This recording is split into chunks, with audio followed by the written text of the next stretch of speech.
अस्सलाम वालेकुम। मेमोरी से रिलेटेड ही कुछ बातें हैं। फिर बहुत लोग आते हैं, मुझे नहीं लगता कि कोई भी एक पेशेंट आया हो डिप्रेशन या एंग्जाइटी से लिंक्ड और उसने आके ये ना कहा हो कि मेरी मेमोरी ख़राब है, मेरी याददाश्त ख़राब है।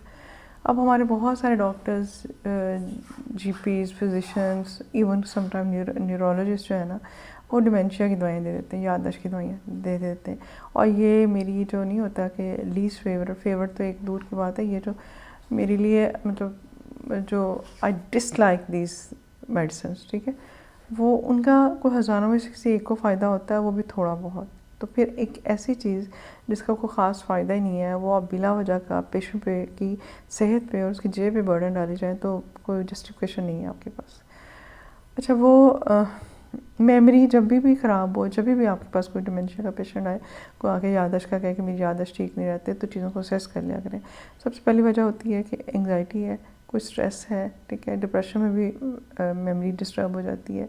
सूडो डिमेंशिया जिसको हम बोलते हैं कि समटाइम ओल्ड एज में आके ना डिप्रेशन में मेमोरी इतनी डिस्टर्ब हो जाती है कि वो ऐसे ही लग रहा होता है कि जैसे डिमेंशिया हो गया, याददाश्त की खराबियाँ हो गई है, जबकि वो होता सूडो डिमेंशिया है जो डिप्रेशन की वजह से होता है। इसलिए ओल्ड एज में हमेशा डिमेंशिया को डायग्नोस करने से पहले सूडो डिमेंशिया यानी कि डिप्रेशन या कुछ स्ट्रेस को रूल आउट कर लें लास्ट में।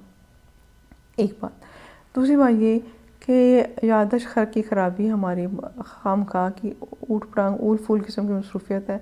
हर वक्त हम कोई डिस्कशन देखते हैं, कुछ सुनते हैं, मोबाइल पे लगे रहते हैं, कंप्यूटर पे लगे रहते हैं, टीवी चलता रहता है हमारे आगे। तो हर वक्त हम अपने माइंड को एक स्टिमुलस देते रहते हैं, अपने माइंड को हर वक्त। ये ऐसे नहीं होता यूँ मारते रहते हैं, कुटते रहते हैं अपने माइंड को। हर वक्त उसको कुछ ना सोचने पे, सुनने पे, देखने पे मजबूर करते रहते हैं। माइंड आपका एग्जॉस्ट हो जाता है, थक जाता है, इरिटेट हो जाता है, उसकी तवज्जो देने की, कंसंट्रेट करने की पावर ख़त्म हो जाती है, बहुत कम हो जाती है। इसीलिए अब आजकल के दौर में हमने जितनी इंजॉय की, हमें मज़ा नहीं आता। हम किसी के घर जाएं, कहीं दोस्तों में बैठे, हम उस तरह इंजॉय नहीं करते जिस तरह हम पहले करते थे, क्योंकि हमारा ज़्यादा ध्यान या म्यूज़िक की तरफ होता है, हम म्यूज़िक लगा देते हैं। इंतहाई अहमकाना बात है, अगर आपने कंपनी इंजॉय करनी है तो म्यूज़िक ना लगाएं, ठीक है। अगर आपने म्यूज़िक एंजॉय करना है तो आप तो अकेले बैठ के भी सुन सकते हैं, आप सबके साथ सबका क्यों टाइम ज़ाया कर रहे हैं। एक तो दूसरी बात ये कि मोबाइल को ऑफ रखें। ये जो हमें आदत है ना हर वक्त हाथ में मोबाइल लेके फिरने की, तो इससे प्लीज़, मैं पिछली वीडियो में ये बार रिक्वेस्ट की है, मैं फिर बार बार ये कहती हूँ कि अपने जहन को जो है ना डिक्लटर करें, अपने जहन को एक खूबसूरत पीसफुल सा क्या कहते हैं गार्डन बनाएं, बजाय कि उसमें वो डस्टबिन नहीं है, कूड़ा फेंकते रहें, जो भी गार्बेज है उठा के फेंक दिया।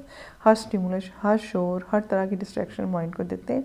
और इसके बाद आप कहते हैं कि हमारी याददाश्त ख़राब है। स्टूडेंट्स आके कहते हैं, स्टूडेंट्स बहुत साइकोलॉजिस्ट के पास जाते हैं कि हमारी याददाश्त ख़राब है। मुझे नहीं पता वो क्या करती हैं या क्या करते हैं। यूजली तो वो हमारे कोई जो साइकोलॉजिस्ट, सो कॉल्ड साइकोलॉजिस्ट हैं। साइकोलॉजिस्ट एक तो पहले बता दूँ, ये डॉक्टर नहीं होते, इन्होंने बीए एमए में साइकोलॉजी पढ़ी होती है एज अ सब्जेक्ट, ठीक है। तो ये डॉक्टर नहीं होते, ये काउंसलर होते हैं। ये थेरेपी से, बातचीत से आपको इलाज कर सकते हैं, लेकिन ये मेडिसिन प्रिस्क्राइब नहीं कर सकते। ये क्वालिफाइड डॉक्टर नहीं होते, एक बात जहन में रखिएगा आप। ये कंसल्टेंट नहीं होते, ये साइकोलॉजिस्ट होते हैं, ठीक है।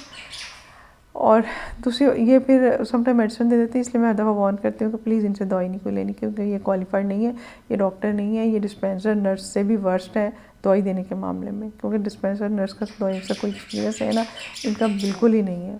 ये ऐसी है कि आपको मोहल्ले की आंटी उठ के एंटीबायोटिक्स बताना शुरू कर दे ना, तो ये वही हालात है। इसलिए इनकी बताइए कभी दवाई ना खाएँ, ठीक। अगर कोई ऐसा कर रहा है तो उसका बल्कि आप अथॉरिटीज़ को रिपोर्ट करेंगे, इलीगल काम कर रहा है, गैर कानूनी।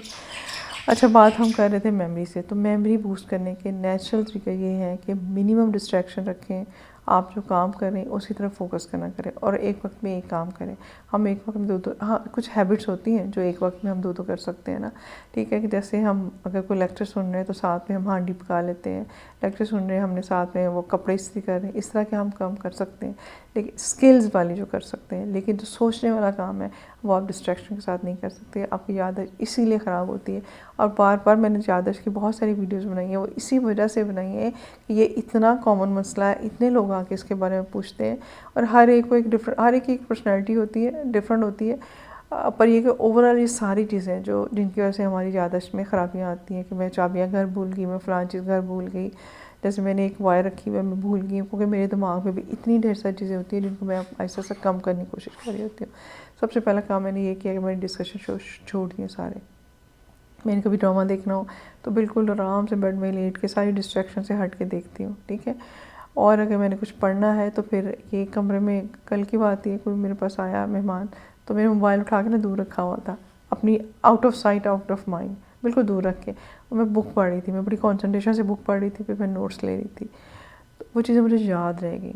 लेकिन अगर मैंने हाथ में मोबाइल पकड़ा और मैं इसकी हर बीप के ऊपर इसको देखूं क्या लिखा और मैं बुक पढ़ूं, तो मुझे वो चीज़ें याद नहीं रहती।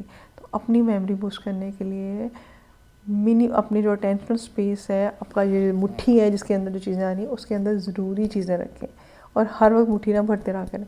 कभी कभी खाली छोड़ देकर हाथ ऐसे कर लिया, कभी अपने को बिल्कुल रिलैक्स बगैर किसी स्टिमुलस के इसको रेस्ट करने दें, ताकि ताज़ा दम होकर दोबारा से आपकी मदद कर सके। अल्लाह हाफिज़।